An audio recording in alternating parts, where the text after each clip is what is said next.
My uncle, John Bryan, he lived with his mother, a widow woman aged 94. She died awful sudden after eating black pudding from a pig that died 3 weeks before. Poor John was sad. Sure, it was the only pig that he had, and there it lay dead at his feet. John's heart was breaking. He says, "We'll not waste the bacon." For himself and his mum loved pig meat. So a barrel of salt he procured, and the bacon was cured. He hung it up on a hook o' the fire. Such a fine hunk of meat, with no best before date, or no word on when it would expire.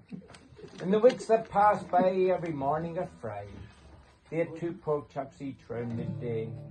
For dinner it was bacon, and if I'm not mistaken, it was 2 beans and tagines for the tea.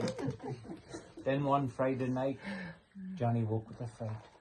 From his mother he heard a strange cough. He rushed to her side. In her arms there she died. Her last words, "That pudding was off." Poor John was distraught, but his very first thought was perhaps he'd not let her go. They'd been together for years, shared the joys and the tears. Without her, where could he go? At 15 he left school. He was nobody's fool, though not great with figures or words. But from a tutor named Bernie, he learned taxidermy, how to stuff small animals and birds. So armed with this knowledge from St. Sheilan's College, he set to work with great care. He worked all through the night, so his mum would look right. He even put a curve in her hair. When the job was complete, well, his mum, she looked neat, dressed up in her fine son the best, with her hat on her head. If you didn't know she was dead, well, by God, you'd never have guessed. A week prior to her death, his mum expressed the regret that to the seaside she'd never gone, and she thought a wee dip, "It might cure me bad hip." "We'll go for your birth, this is John." So to keep her alive till she reached 95. Well, that was John's only intention. But first things came first, and John feared for the worst when he went down the town for her pension. The postmistress said, "John, how's your mum getting on? I do hope she's feeling okay." Said John, "She's all right. She had a very quiet night, and she's not been complaining today." It was July 1st, Friday. John prayed for a dry day. He took his mum out to the line. He stood her up in a pose like she was pegging out clothes. And he thought to himself, "She looks fine." Father Walsh called round. John made not a sound as he hid in behind the plum tree. "How are you, Mrs. Bryan?" John croaked out, "I'm fine, but I'll not bring you in for the tea." Her birthday rolled by. It was the 6th of July. John backed the car up to the door.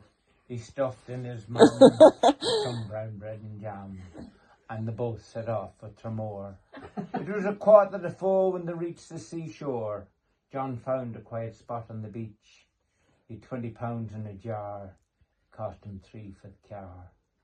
That left him with £8.50 each.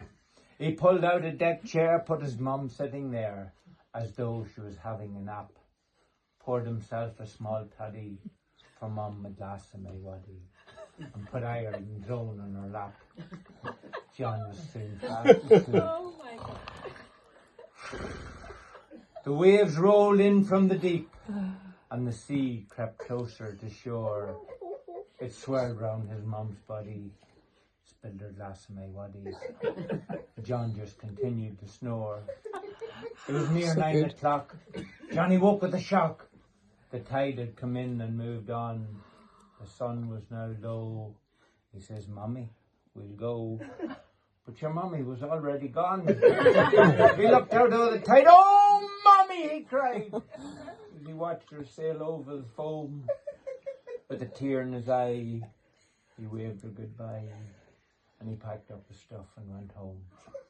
Though his ma was recovered, his deed was never discovered.